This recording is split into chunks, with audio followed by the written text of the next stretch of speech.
Hi folks, in today's video we are going to be introducing chemical formula, so we're going to be looking at diatomic elements or diatomic molecules and valency.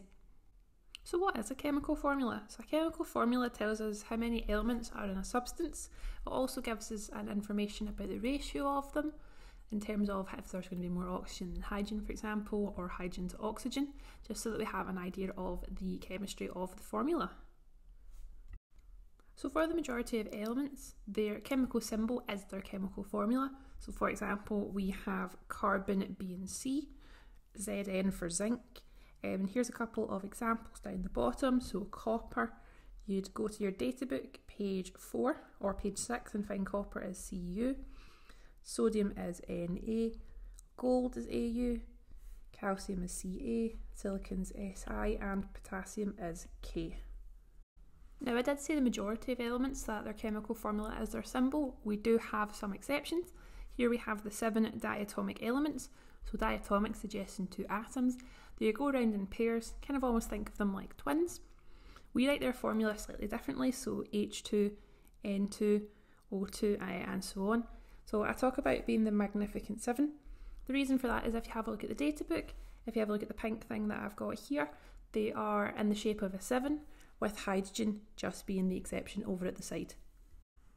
So for compounds, we have to look about something called valency, and valency is something called the bonding power. So for example, we have calcium. Calcium has a valency of 2. What that means is calcium's got 2 electrons in the outer shell. You'd go to page 6 in the data book to find that out. What that means is calcium can form 2 bonds. Chlorine, for example, also has a valency of 1 because it has 7 outer electrons. Now it wants to gain 8 to have that full electron shell, so therefore it wants to form 1 bond, therefore it has a valency of 1.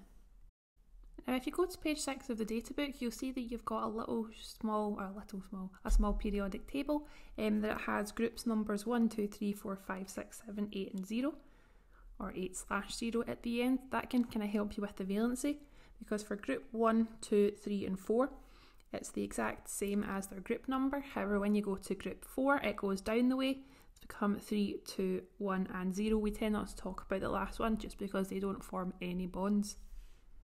So what's the point in valency? What's the point in all of this? If I wanted to work out the chemical formula of a compound, I would use the valency to work it out. For example, we have calcium chloride.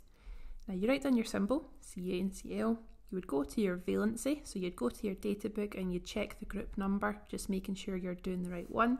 Calcium 2, chlorine 1. Then what you want to do is you want to swap them over so that the other one has it. For example, we have 1 and then a 2. And then we would write our formula, so your CaCl2. I call this a swap and drop. So you swap your valencies and you drop them down to the other element. So let's try some examples. Let's start with carbon hydride, for example. So again, you want to write your symbol. So for carbon it's C, for hydrogen for hydride it's hydrogen. Their valency. So for carbon the valency is 4, hydrogen is 1. Swap them over, that would be 1 and that would be 4. And then again drop them down, so you'd be CH4 for this one. Let's try magnesium oxide. So write the symbol for magnesium is Mg, oxygen is simply O. Valency for magnesium is 2, valency for oxygen is also 2. Again, I'm going to page 6 in the data book.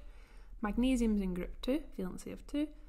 Oxygen's in group 6, however you're kind of going down the way for that one, or just think kind of whatever number you need to get to 8, in this case 2. I swap them, so just draw my wee arrows, 2 and 2. However, we can cancel these ones out, so we can make them kind of a smaller ratio. So they both go into each other, so you could just write MgO for this one. Let's try another example.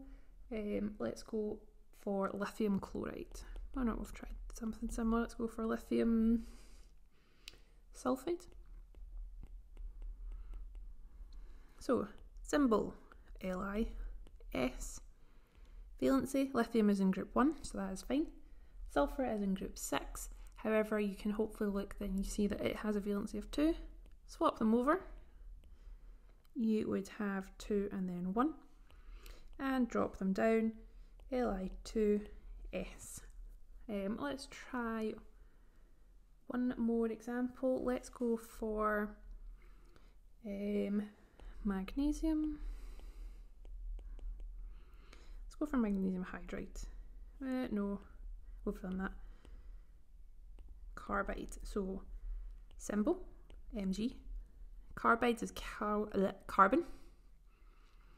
Valency is 2 for magnesium and 4 for carbon. Swap them. Use your wee arrows, 4 and then 2. This is another one that we can actually cancel out. So your magnesium we can replace by 2, carbon we can replace by 1. So drop it down would be Mg2C. And that's a basic introduction to valency and using the swap and drop method to do chemical formulas of compounds.